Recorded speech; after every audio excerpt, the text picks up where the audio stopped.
Guys, Ron from FunctionBuilt-Aquatics.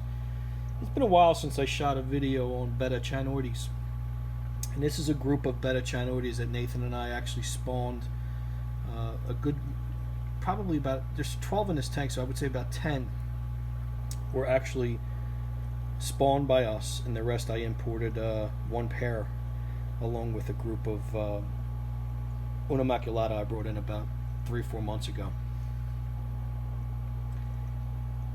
In my opinion, these are one of my favorite wild betta fish. These are fantastic wild bettas for beginners.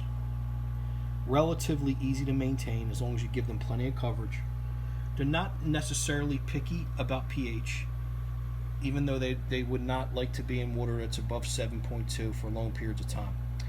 I'm currently keeping these guys at about 6.0, which is what I keep most of the wild bettas in my room, except for my Betta macrosoma pair, which is about 5.5 and occasionally about 5.2. But in regards to a good beginner fish, Betta channoides and Albi marginata are fantastic for that. These guys are mouth brooders found in Borneo. They love a lot of cover. In regards to cover, I would say leaf litter. A lot of the locations that they're found is void of plant life, so it's leaf, wood, rock, and sand substrate pretty much. They are pretty social, even though there are quite a few males. This is a male right here showing more of the juvenile brick red. He's just turning. In this tank, I think there's probably close to 4 males, and the rest being all females. There's another male right back there. I just currently fed them some white worms. So their social hierarchy is pretty basic.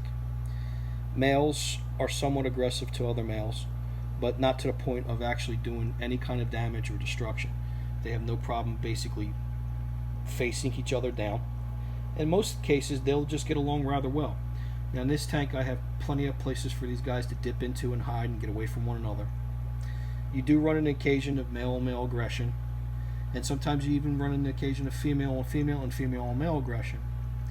And like I mentioned prior, these guys are mouth brooders. Paternal mouth brooders, meaning the male and female will spawn, and of course the male will collect the eggs and hold the eggs in his mouth until the fry hatch, typically between 15 and 19 days. The gestation that I've found has been closer to about 17, 18 days, and pretty much in that range. The fry are pretty small and will readily take microworms, super small microworms. I haven't really gone crazy in offering them baby brine shrimp, since it's a rather difficult food for me to actually culture. It's a lot more work than I like to put into it, but I have a huge culture of microworms, and what I've found is that if you can actually get some of the smaller microworms out when you dip them in some water and use a pipette, the baby channoides and the baby Albi marginata have no problem taking the smaller microworms. These guys are living in a 20-gallon long with a single sponge filter. There are some snails in here to help with some of the waste and also keeping the leaves clean. Even though I do like to allow the leaves to decompose and degrade inside the tank itself, it helps buffer the pH. It helps add some tannin in the water, and then the best probably part of it is it gives the fish cover. So Betta channoides, like I mentioned before, is a fantastic beginner wild betta fish. They're usually not expensive. Their prices have come down quite a bit since a lot of these guys are now being captive bred in the United States.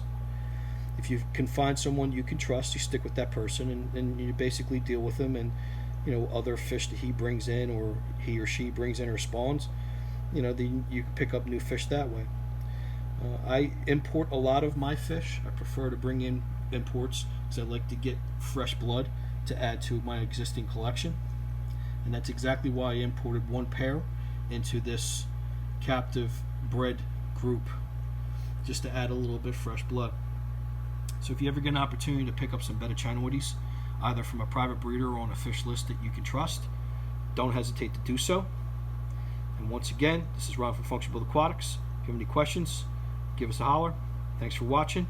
See ya.